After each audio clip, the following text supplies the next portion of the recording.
Hi, and welcome. As you have noticed, we shared a pool with some of the questions that might be applying to your product. So feel free to basically check whatever are the challenges that you feel apply to your product. My name is Remus Pereni. I'm a software architect and CTO of Yonder. I've been working with some incarnation of Yonder since quite some time, 1996, Netron being the former name of Yonder. I've been basically involved with all the positions possible on the technical track. I started as a junior developer working on Progress 4GL, which is a weird language that many of you probably heard of, but probably many didn't. Then I moved to Java frontend, also DevOps and so on.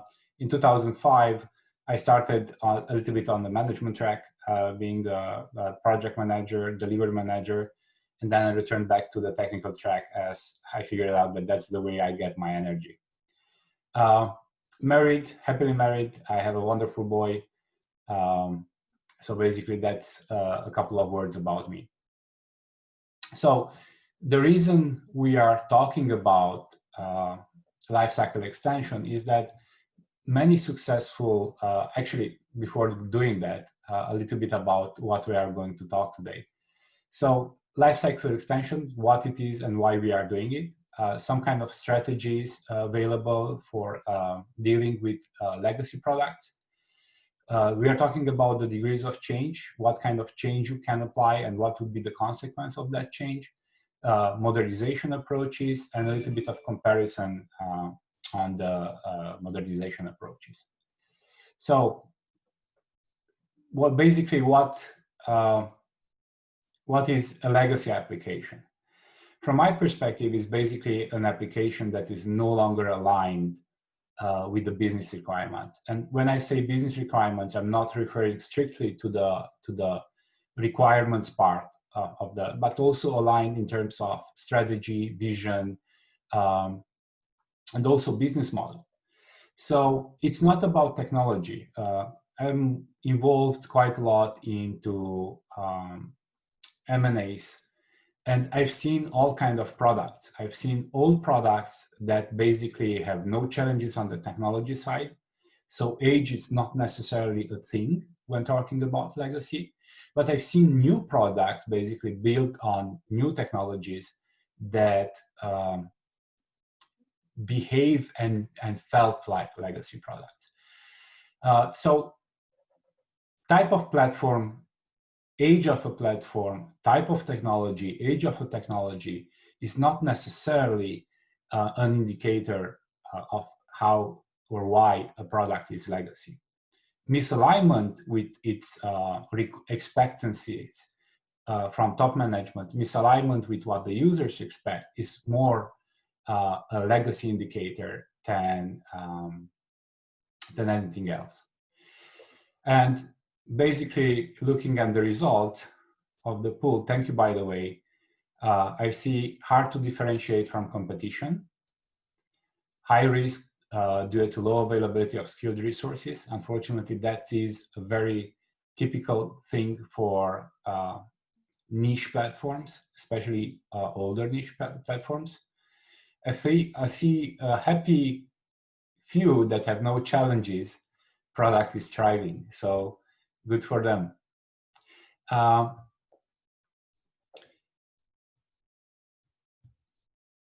Maybe also to see some of the results of the pool.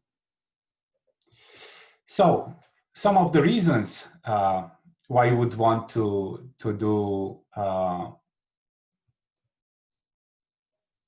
deal with your legacy. And I heard for a few times that basically they want to get some new technologies into the landscape. They just want to make sure that they are playing with Angular, that they have C#, that they have all the new things that seems to be in hype at that moment. And that usually is a bad idea, because any kind of lifecycle extension has quite some risk associated with them. And technologies in itself, unfortunately, they tend to deprecate faster and faster. So if you would expect from a platform to live for 10, 20 years, a couple of years ago, if you're looking at the evolution of newer platforms like Angular, like React, like Vue.js, they are going through many iterations, and some of those iterations will introduce breaking changes much faster than in the old times. So just to be able to play with the new technologies is usually a wrong answer to why do it. And most of the times, by the time you have introduced these new technologies, they will be already probably obsolete.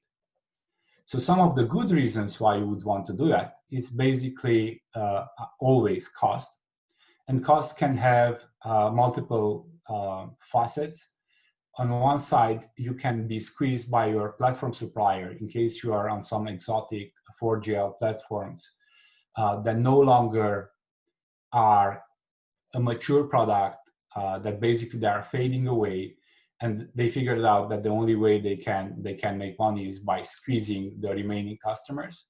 And unfortunately, we have seen some situations like this. In my mind, especially if you're on a particular exotic platform, it's not a matter of if that is going to happen, it's just a matter of when that is going to happen. But also cost in terms of unable to find good resources, as you mentioned in the pools. Sometimes, for instance, COBOL developers, because there are so limited availability, but not necessarily COBOL. If you're looking even at modern technologies or more modern technologies like Delphi developers, because there is such a limited number of developers with the right skills in the platform, and because the newer generation are a bit difficult to pursue in learning these platforms. So basically the costs and the prices for this development and these developers are very high. But also we are talking about maintainability issues. Most of the, let's say, legacy applications do came with the architectures and with the architectural problems and styles that were in fashion when they were created. So basically you can see all the evolutions of the architectural thoughts from layered to two-tier to monolithical to all these. And by themselves, these architectural styles are not necessarily a problem, but by increasing the amount of code and the complexity of the applications, because most of the successful applications have seen development for 10, 20, 30, even 40 years.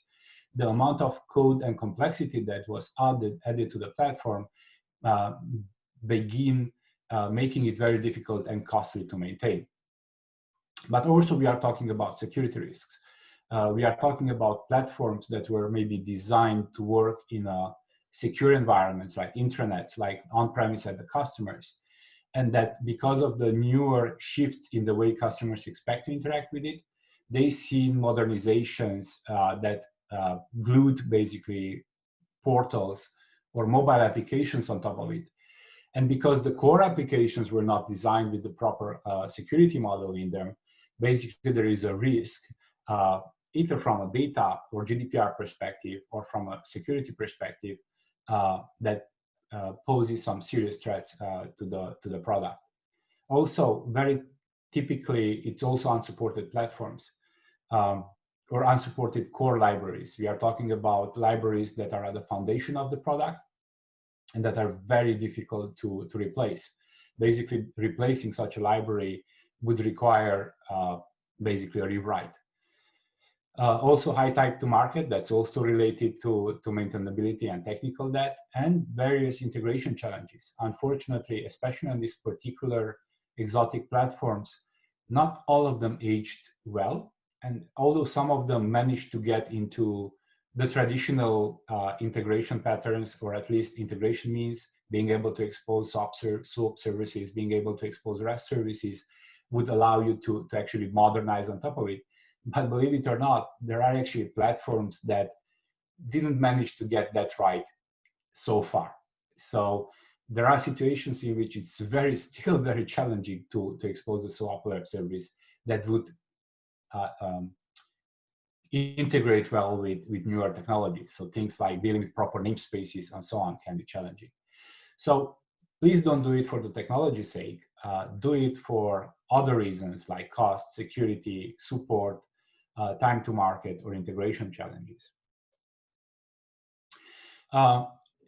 Standish Group, which is an American organization, did a lot of analysis into migrations or rewrites in the States. And basically, they used 3 of the criteria at the beginning to figure out if a project is successful or not. Being, of course, on budget, on time, and on target. Later, actually, they figured out that that's not enough. You can be on budget, on time, and on target, and still not deliver enough value to your customers. So the project, in the long run, was not considered a success. Actually, we've seen that happen a lot, especially when you're doing just rewrites or migrations. For instance, moving from character-based towards a GUI application, or from a GUI application towards a web application. And most of the times, companies that manage to do that in some kind of automated way, so you had the way to generate the interface, so you could automatically generate your interface from character to web, they were having tough discussions with their customers, because although they perceived that there is a new application, they did not really see the value of the new application. All the functionalities were still having the same challenges. All the functionalities were kind of the same, with some additional problems. For instance, especially if you're moving from character-based towards a web application, your usability takes a hit. From character towards web. On character-based applications, people were extremely productive because they learn all the shortcuts, all the key combinations, and they were able to, also because the systems usually were very responsive, able to perform very fast operations. While moving the same screens in a web platform, and especially forcing users to go through mouse through the same processes, meant that basically now they are unable to do it in the same time. They most of the time require more time. It's much more difficult to engage the same thing. So just by doing sometimes rewrites will get you into a problem with the value part. Same is with the satisfaction. Especially we've seen that with migrations to web, because users were used to having a more rich way of interaction. There's sometimes it's a satisfaction problem with the newer applications that have some challenges around, especially usability. And the on-goal part is basically the question, does it actually answer the original purpose of the replatforming? So if your original goal was agility, the question is the new application or is the new platform actually providing that agility or security and so on? So basically they found that they needed to extend the criteria on which they judge the success of a project, not only on budget, time, and target, but also on value delivered to customer satisfactions and if it's on goal or not. And if we look at what type of approaches we have from a risk perspective, the easiest one, which is modernization, which is kind of a glue-on approach. It means that your current system stays as it is, and you're gluing on some kind of new technology that enables you to build these new functionalities that you would want. Typically, you expose some kind of services, REST or SOAP services, and you use some newer platforms to build mobile applications, portals, smart integrations, and so on. Another option is replacement. So basically that means that you're going to replace your product or your module with a different product. We've seen that work, but it's true. We've only seen that work for smaller products. So not the typical big enterprise ERP modules, more like the typical financial system for your hospitals, for instance. And many times the reason for a replacement, a decision on replacement, was that the market became commodized, and there was no way to have any kind of return on an investment of rewriting the application.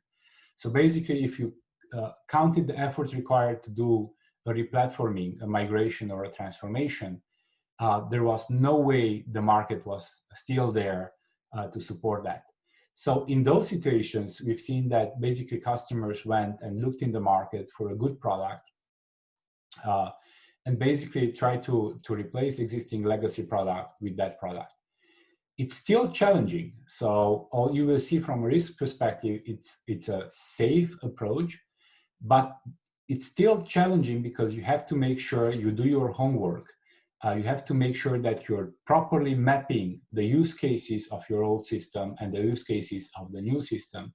And you make sure that they are fully aligned.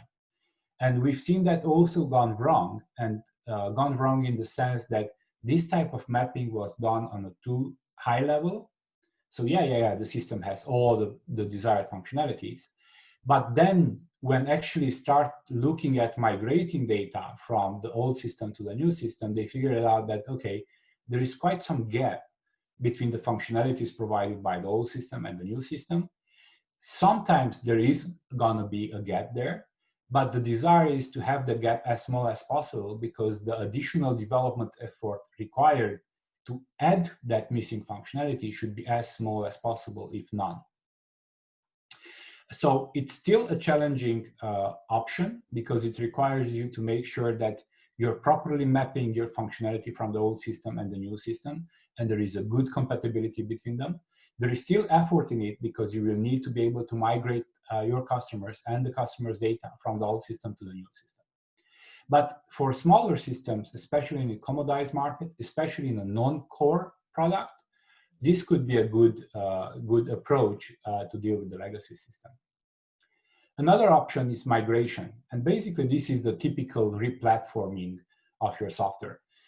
Many times we are talking about this when there is a risk of unsupported platforms, when there is a tie squeeze from your supplier. So basically, you want to get rid of the old platform. The application is still perfectly fine in terms of functionalities. You still want exactly the same functionalities as the old application. We just want it on a different platform. So migration is basically leaving the functionality as they are, doing a one-to-one replatforming towards a new set of technology to get completely rid of the old technology. Of course, migration is many times the subject of legacy extension topics, but in reality, whenever there is an actual case about doing a migration, most of the times you end up talking about transformations. And transformation is basically a combination between a migration and a modernization. Because in every kind of legacy application, there will be areas that no longer met the business requirements or the expectations of your customers. So if that is the case, you need also to change some parts of the functionalities. So when we are no longer talking about just moving functionalities from one platform to another, but also changing them, that is basically a transformation. And the reason we are talking about these options is because not all of them have the same success ratio.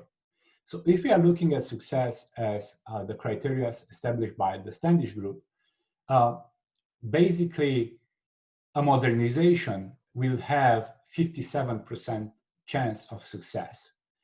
So even that seems quite low, but if you're thinking about it in terms of modernization, your core system is still there. So the risk it's lower because basically you can always fall back on what you already have. But still there is a risk that you will run over budget, that you will not deliver the right value and so on. If you look at the other extreme, what happens with the migration and transformation, I believe because it's in the same league, it's only 26% chance of having a successful project.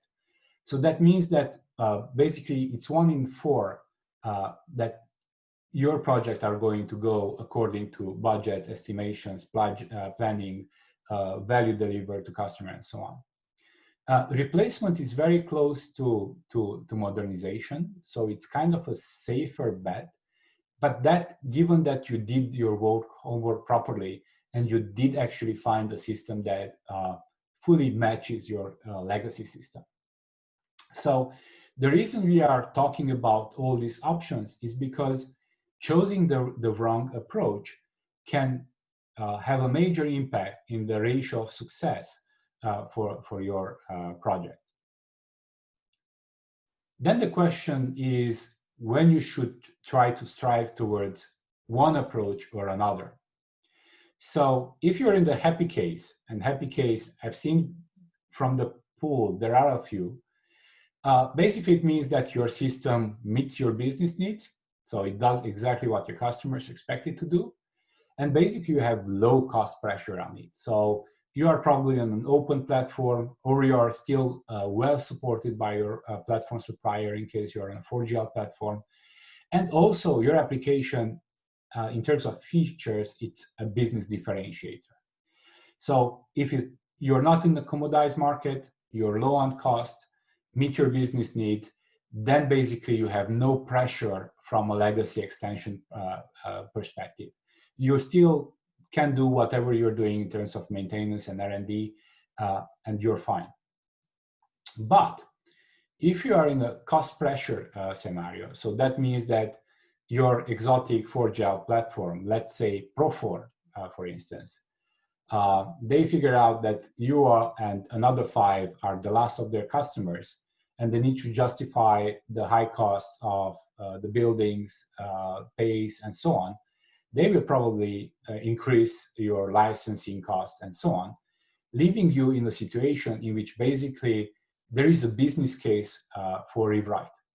So the fact that you can pay $4 million, for instance, for your platform supplier, or you can pay $4 million for getting rid of that platform for the following 5 years, it means that you actually are in the situation in which a migration transformation does have a business case. So if you're in a high cost pressure from either platform perspective or from a development perspective, you no longer have developers, there is no chance that you are actually getting some developers in the market, your developers are going to retire, maybe there is also a good opportunity to think about a migration transformation.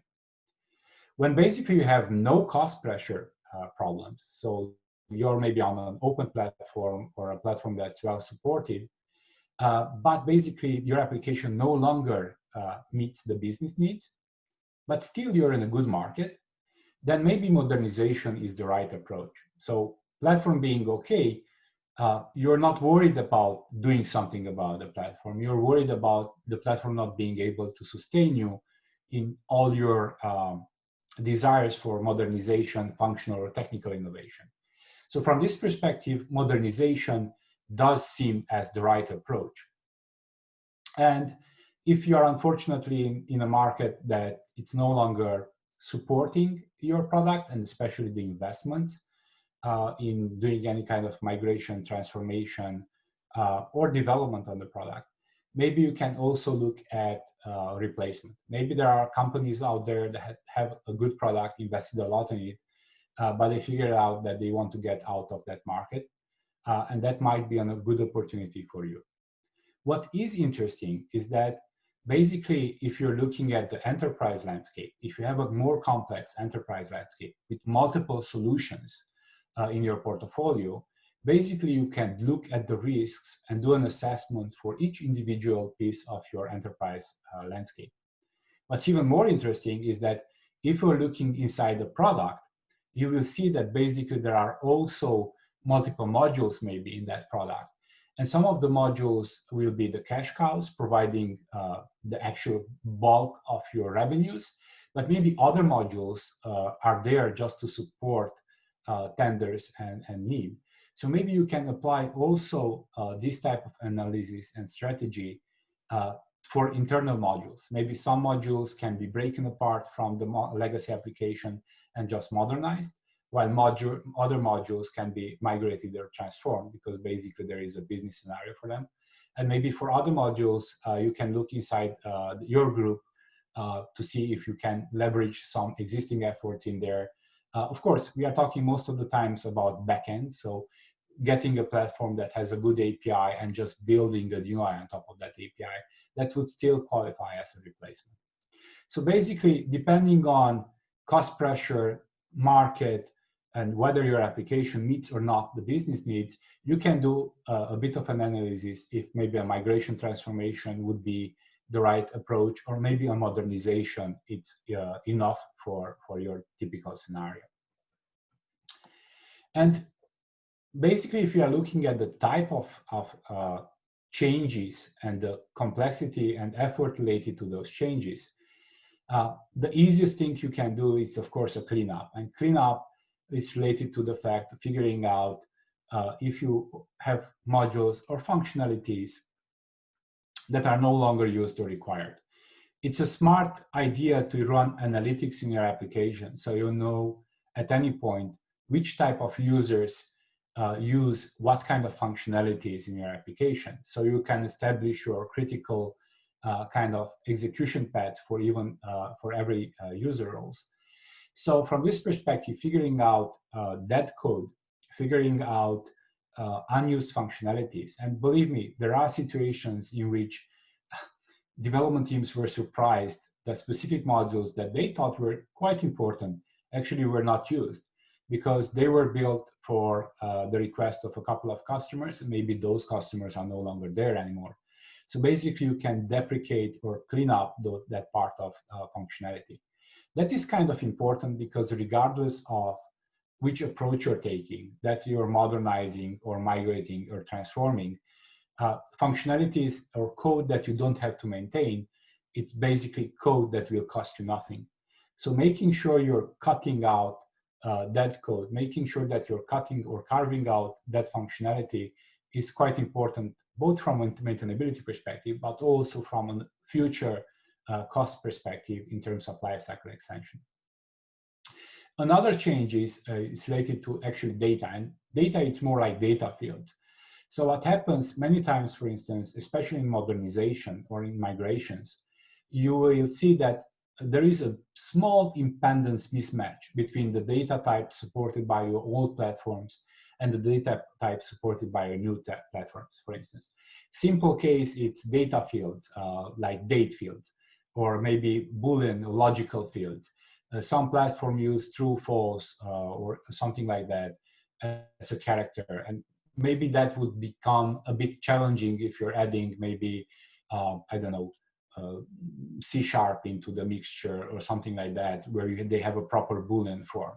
So being able to do quick changes in your legacy application that would enable you to simplify things later on when you're modernizing and when you're integrating with the new transformation or migration is usually a low effort with high impact that will simplify the complexity later on. The third point is modularization. We all know that most of the legacy applications usually are monolith. So the big challenge with monoliths is there is no way you can carve easily anything out of it.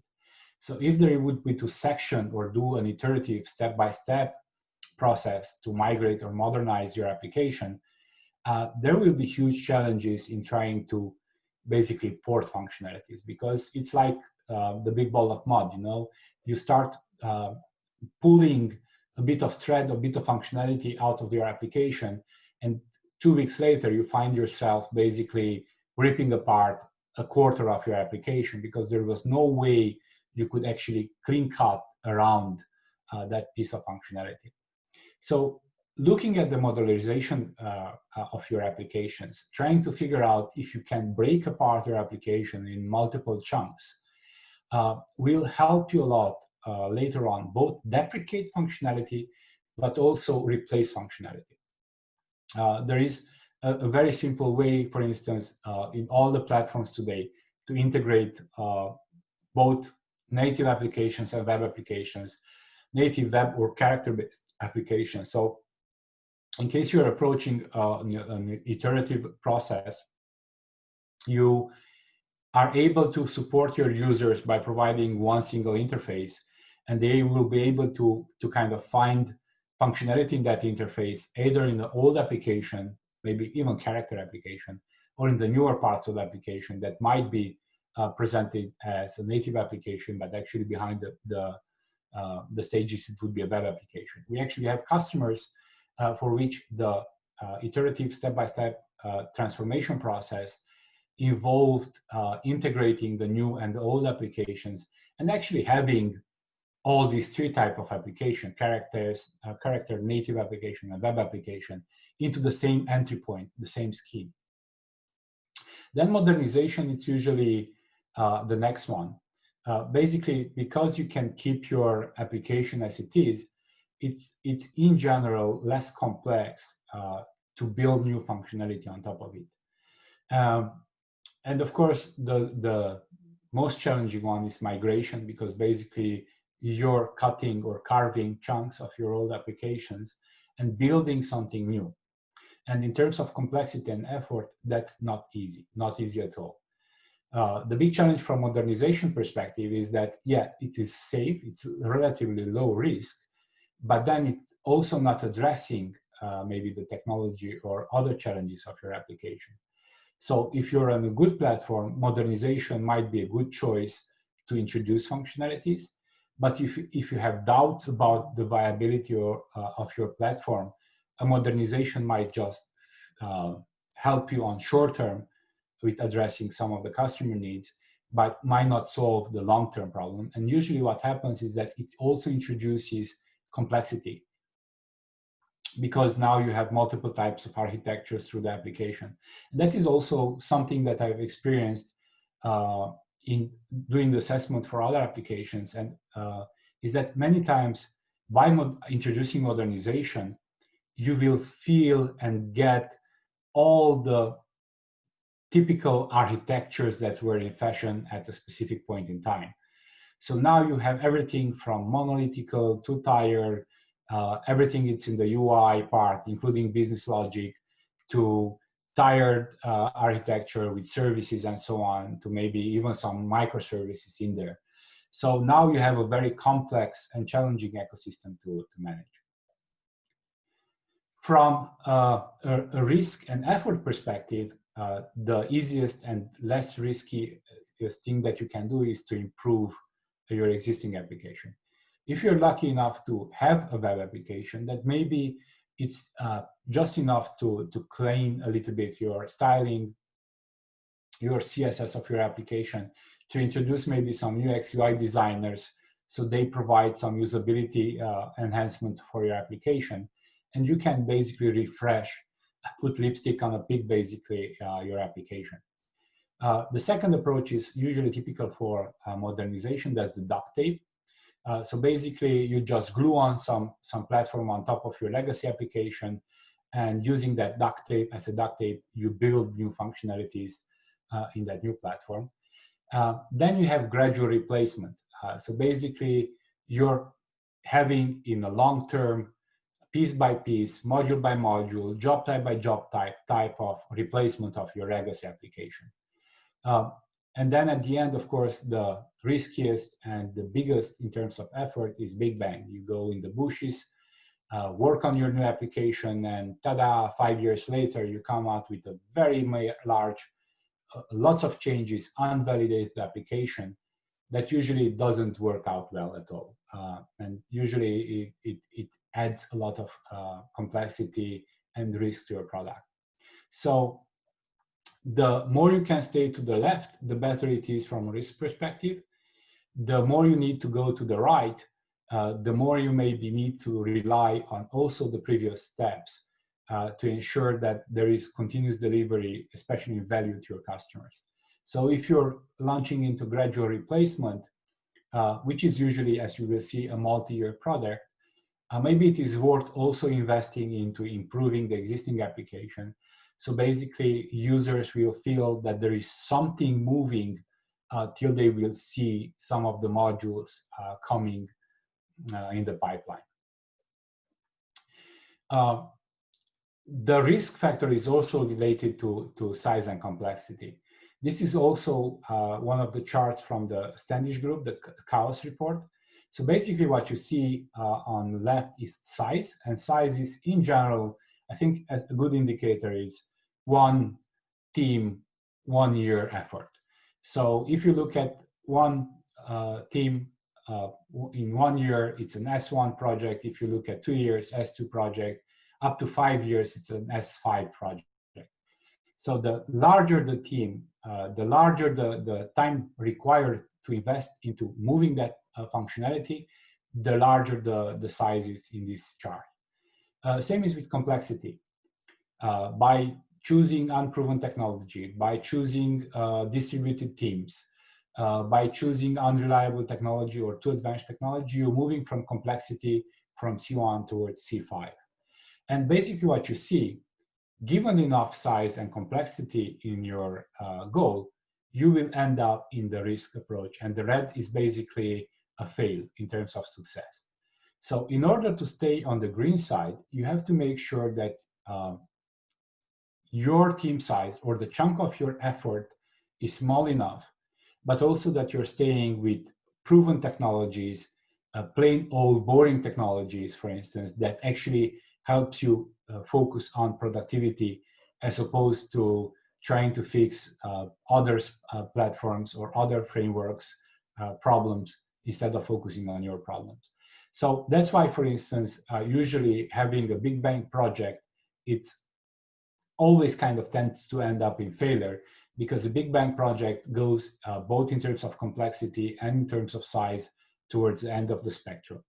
That's why an iterative approach, if the size and complexity is still kept under control, can be in the green side of the area, because basically you're splitting your applications into multiple chunks and delivering them in multiple iterations, thus reducing the risk.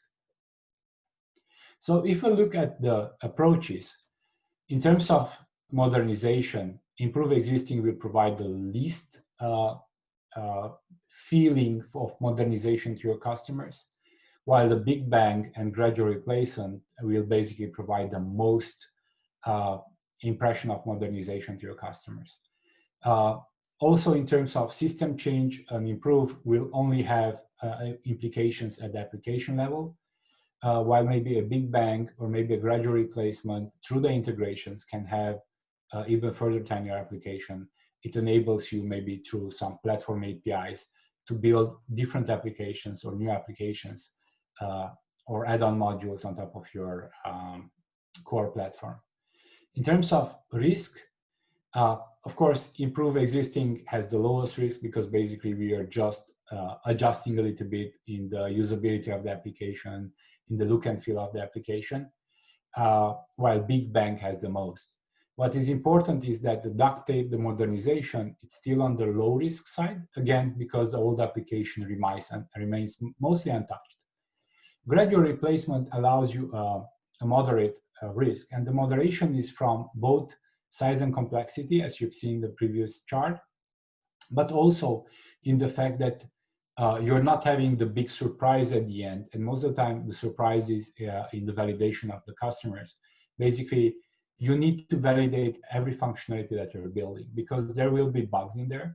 There will be, let's say, misalignments in terms of requirements or business for that application. And the smaller chunks you can validate earlier based on Agile, the less your overall risk is, because basically customers can always adjust or provide feedback for a smaller piece of functionality, and your development team can take that into account and address it, as opposed to maybe in a big bang when they will find themselves most of the times after big delays, also that they need quite a lot of effort to stabilize and change the delivered application to suit the users. From our experience doing all of this, basically in terms of duration, something like improve existing or modernization, adding a mobile application or a portal, it's in general a small effort. It's maybe months, but almost always for enterprises talking about a replacement, being that migration or transformation, regardless of the fact that it's gradual or big bang, it's a multi-year project. So if you think you would be able to build a new version of your system that has been developed in 30 years into a couple of months, yeah, that's unfortunately probably not going to happen. In terms of funding required, improve existing and modernization, it's usually moderate. As you can imagine, in a long run project, cost is also high. So most of the time, gradual replacement and big bang will have high cost. The difference between gradual replacement and big bang comes at success rate. Basically, everything that's low risk, of course, has high success rate. And that's our experience as well. We have seen very few big bang transformations or migrations be successful. Most of the times because there will be budget overruns. There will be issues with the customers regarding the value being delivered, regarding the usability.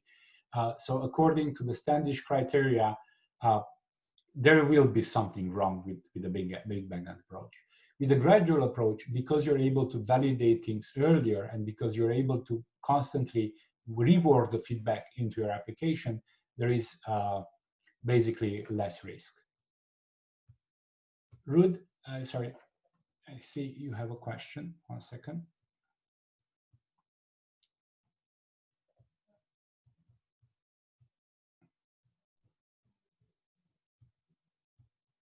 Okay. Maybe we can address that at the end. Please hold your thought. So basically, in terms of how do you approach a modernization or transformation or migration, basically looking at a simplistic view of your application. You have your legacy application, you have some legacy services that you're using for integration, and that's basically the way the users are using the application. And most of the time, you have one or multiple legacy databases. The typical approach to modernization is to basically introduce something like an external identity provider that will allow you, for instance, to build the more complex security requirements of today's applications, like mobile applications, two-factor authentication for different factors, being able to integrate in the single sign-on with public cloud providers and so on. So usually always we start with usually introducing an external identity provider that at the beginning will be tied into the legacy database. So it will be able to use the same users and use the same user management as the old application, but we'll be able to provide newer things like OpenID Connect or OAuth or SAML2 version, for instance, for your newer application. And basically, you're building the new application side to your old application. What is important is that you're using an anti-corruption layer. An anti-corruption layer is basically an isolation at your models. So basically, your new models will not be infected by your legacy applications. One interesting aspect in the legacy application is that the typical architecture or scenario drives a lot in terms of the database modeling. So the fact that you have a two-tier client-server application and you have one maintenance screen per database table, it means that most of the time the same entities will not entirely be normalized, will not entirely be clear bonded context from domain-driven design around those. So if you're using the same models without the anti-corruption layer, guess what? The same models will infect your new application, and then the result will be the cohesion part of your new application will be bad, because basically there will be forced or constrained by the modeling in your application. So using an anti-corruption layer will allow you to decouple the old modeling from the application while still being able to integrate with the old application. So basically, users will be able to maintain maybe some screens from the legacy application, but use maybe the data from those screens through a mobile application or a portal or a newer version of a specific slice of your application. And then basically, you're just building vertical slices or transferring vertical slices from your legacy application to the new application. Ideally, this will be vertical slices because it wouldn't be very advisable these days to build a new monolith. The reason is that if you're having a successful product, you will have some challenges in the future with modernizations. And not all verticals in your application provide the same value. So being able to split the verticals of your application across domains will allow you to basically focus on the different verticals based on the value being driven by your verticals. And if everything goes right, at some point, you will be able to deprecate the old legacy application, and you will be left with the new application with some individual databases, which can be, of course, in the same database instance, but with one or multiple applications that can be basically presented as one suite or can be presented as different personas-based applications. And you will see why that one is kind of important. Because that's the discussion between module by module versus job type by job type release. The traditional way of doing transformations or migrations are based on module by module type delivery. So you're carving on one module, payroll, HR, whatever from your legacy application, and basically rebuilding that in a new technology while keeping the integration and so on. The problem with this approach is that basically, if you look at what users use, they will require usually multiple modules from the same application. Now, given that they already know the old application, and given that they are not really familiar with the new application, they will always choose to spend their time in the old application. Meanwhile, you will have good feedback. Yeah, that application it's looking nice. It's very usable. Everything is fine. Just keep on delivering whatever you're delivering and so on. But basically, if you're looking at the number of users that you're actually porting from the old application to the new application, if you're looking at the validation that you're performing, if you're looking at the reduction of cost because you no longer have to maintain two versions of the application, you're actually not getting the most optimal scenarios. A more optimal scenario is actually to splice your application across job types. So if you look at job types as a role, for instance, you maybe are able to carve out functionality. So basically you're delivering all the functionalities that are required to perform a job type. Let's take a simple example. You have field service workers, maybe in a utility field. And field service workers will need to be able to find orders, and we need to be able to update those orders with different information on the field, change the status, and so on. Being able to completely do their job into the new model would allow you to basically move them to a new release and also deprecate the old functionalities for their role in the old application. So basically both validating the new release, new application, but also deprecating and stopping the maintenance of the old application. And in this way, basically, you're able to deliver more bang or more impact per release than with the typical module by module type approach. Also, there is a huge opportunity to create new value for your customers. So if you're looking at the typical case of migration, if you're looking at the typical one-to-one functionality being implemented from the old system to the new system, what happens is that many times the users will not really find a lot of value in the new application because they're not really looking at the technology from the same perspective as you are looking from technology. So from this perspective, being able to maybe provide the same functionality, but in a mobile factor for these field service workers, maybe in an application that's occasionally disconnected, so they can go in basements and go in areas where they don't have cell signals and so on, and still be able to perform their application and their activities, would be a huge value being added to application. So although in terms of functional requirements, application is still the same, the fact that you're bundling that application in different form factor that's more suited for their way of work, does provide a better positioning in terms of value being delivered.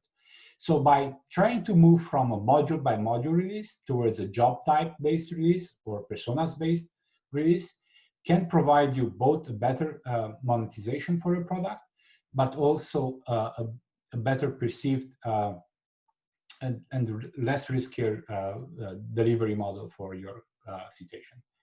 This usually doesn't work in case you only have a back office type of system. So basically, you have one or two user types that need to be able to use the full suite of the application.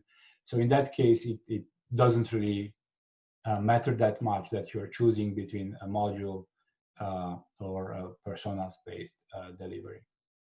And in short, this is the typical process that, for instance, we are doing. We have been involved in both modernizations, migrations, and transformation through the years. So it always starts with an assessment. You want to be looking at the size and complexity of your application. You need to be able to understand how you can do a proper estimation of the effort involved. Business case is important always. So you need to be able to be able to at least answer if we are talking about a 2 or a 5 year project. Then basically it's trying to prepare the critical path, the roadmap for the modernization, trying to look at the analytics of your application, trying to figure out which are the core scenarios, what are the personas, what would be the ideal incarnation of a specific application for a specific persona, doing the UI, UX of application, doing the proof of concept. So basically you're reducing the technology risk associated with your project. This is the stage that basically addresses all this. And usually we are talking about months. So 1, 2, 3 months, depending on the effort. And sometimes if you're looking at a new initiative and looking at the SIG, for instance, getting the interest group to invest in that new initiative, sometimes you're looking at the longer period of trying to convince your customers to invest into this transformation. And then after you addressed all the technology risk, after you figure out what would be the best way to deliver your values, what would be the best type of technology to build those modules or personas into, and so on, you can go into the perform stage, which usually takes years. So it's not something very easy to do, and it's also very complex. But if it's done carefully, the risks and also the value created can be rewarding. That would be, in general, my insights into this, based on the both experience that we had in Yonder, but also discussing with many other companies, and also being involved in many kind of IT-related M&A process and seeing a lot of products and their challenges in dealing with legacy. If we can maybe launch a different pool, maybe knowing all this, you can have an answer in what do you think would be your approach for dealing with your legacy? What do you think would be best suited for your typical scenarios? Okay. And now, Ruth, if you have your questions right now, you can use the Q&A part, ideally, but also if not, you can also use the comment section.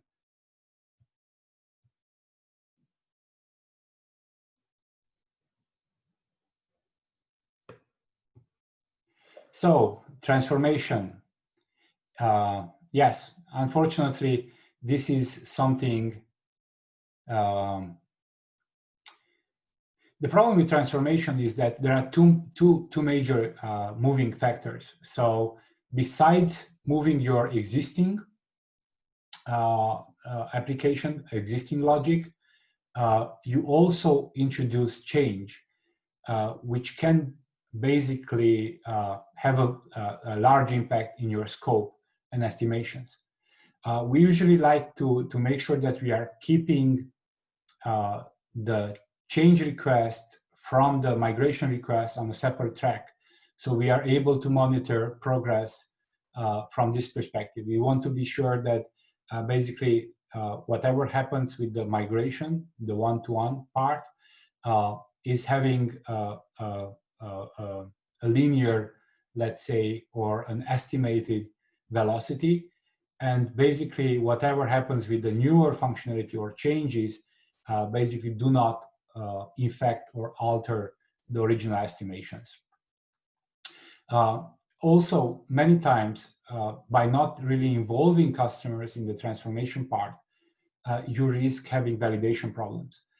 So basically, whatever you're changing in your business, in the end might bite you back, because there will be part of the users that will still require the old way of working, or they still think that they require the old way of working, while parts of the users will basically see, okay, this can work for me as well, so they will embrace the new change. So basically, I see 67% of youth said transformation would be the right approach. 27% would be migration, and 7% would be replacement. Interesting that no modernization is in there. Okay, Boke, I think you have a question. Maybe this is out of scope, but I was wondering if we have a legacy application where maintainability and time to market are big problems.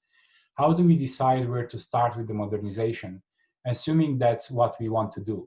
Also, how do we decide how to divide effort between normal work and modernization? That's actually a very good question. So basically, if you recall, if you participated at a technical debt session, looking at the technical debt, which is the typical problem of the legacy applications maintainability, you have two different challenges. You have code or architectural debt, and you have technology debt. So technology debt is the fact that you're running on unsupported platforms, you're running on unsupported, or you risk running on unsupported libraries or dependencies.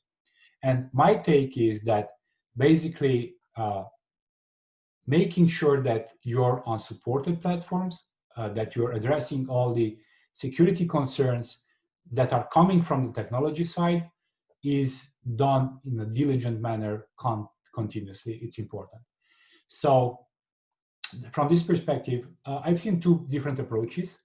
You either allocate 20-30% of your maintenance effort to making sure you're dealing with the technology debt, or you're introducing something like a fifth technical sprint. This is also I've seen in companies work. So basically, all the fifth sprint is focused on technical challenges. I split the architectural debt and the technology debt because the last one is critical that you're keeping in control. You don't want to end up with Angular 1 and a huge rewrite on your head very late in the process.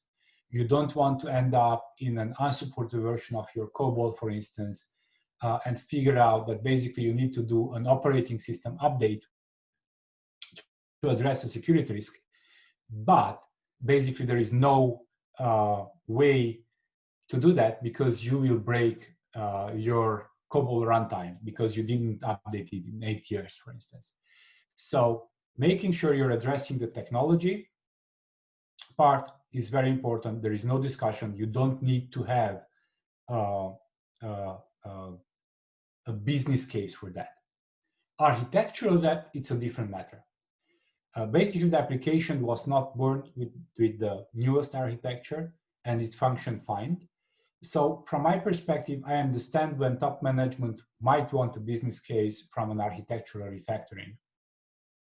Uh, the trouble is, I guess all the technical guys that are here in this room kind of feel that by having architectural depth in your equation, it normally means that your quality is slipping, you introduce more bugs, but also that your velocity, the speed of your development will be lose in time. The problem is it's very difficult to measure that because you rarely have the same team, and you also need to look in larger periods of time. So you need to be looking at years to actually see that velocity go down. And also you need to look at a constant team to be able to see that, yes, indeed, we are working slower and slower and slower. So our innovation pace is slower and lower and lower every day. So there is a business case in investing in refactoring. So unless you can actually surface those numbers, it's more like a fate problem.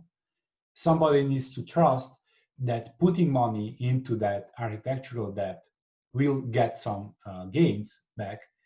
And then the question is, how do you show progress on the architectural depth side? And my answer to this would be doing something like an architectural review, maybe an independent third-party architectural review on a yearly basis. I've seen that done in some companies. Basically, if you're looking at software improvement group, that's a Netherlands company that does architecture review. We are doing pretty much a similar architectural review in Yonder as well. So basically, we are looking at the quality attributes, maintainability, security being a couple of them, and we are doing a 5-star notation. And you would want to have at least 4 stars in terms of internal quality of your product. So if you're not there, you can focus your efforts in the same similar fashion. So basically, you allocate a part of your bucket, R&D bucket, to this type of endeavor, and make sure that you're moving the indicators, your stars, towards the right direction. So basically, you're showcasing the progress in terms of architecture. And you can also, in this time, maybe are able to track increasing velocity and so on.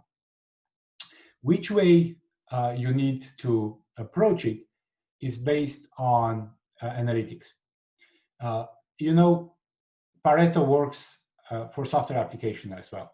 So 80% of your users will use 20% of the functionalities. Figuring out what is that 20% is extremely important because basically, one, it allows you to figure out where the value is to your customers.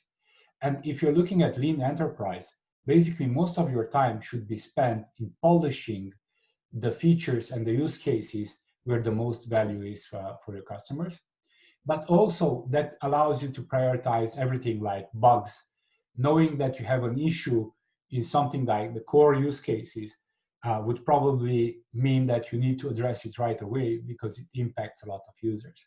So having the right analytics, and I know it's easier for those that run a SaaS product than those that run a legacy on-premise product, but there are ways you can export things like windows being used by which roles and maybe collect periodically and basically crunch those numbers, because without those, you don't really know where your focus should be.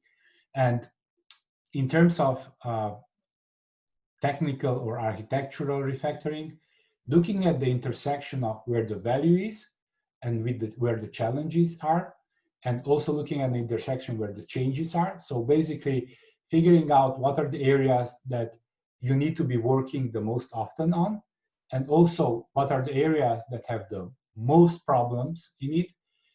In the intersection of those would probably be the area that has the most impact. Does that answer your question?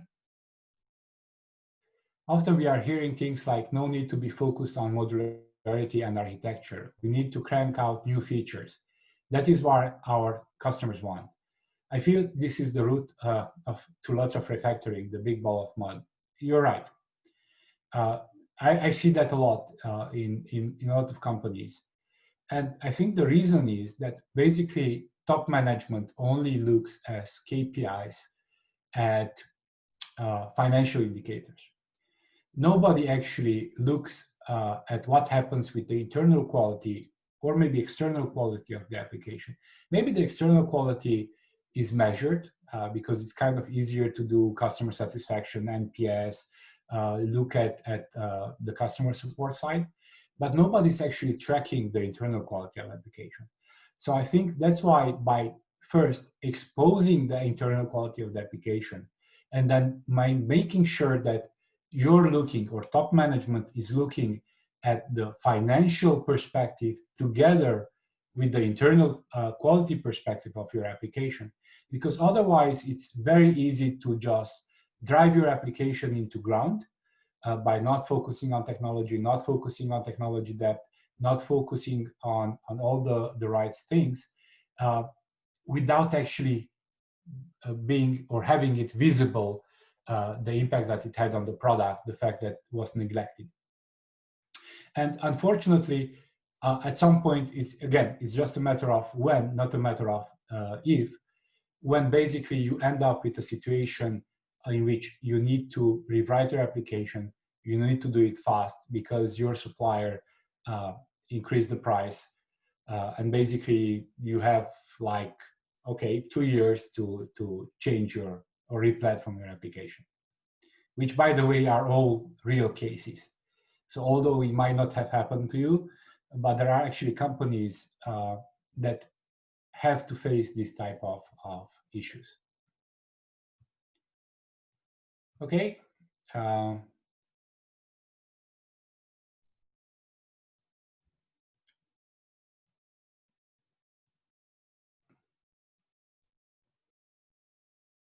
No problem.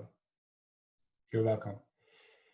So that was basically my insights into lifecycle extension. Hopefully you get some of our experience. I know it's not an easy topic. I know it's not something that can be easily addressed, but I think it's something that's important to address.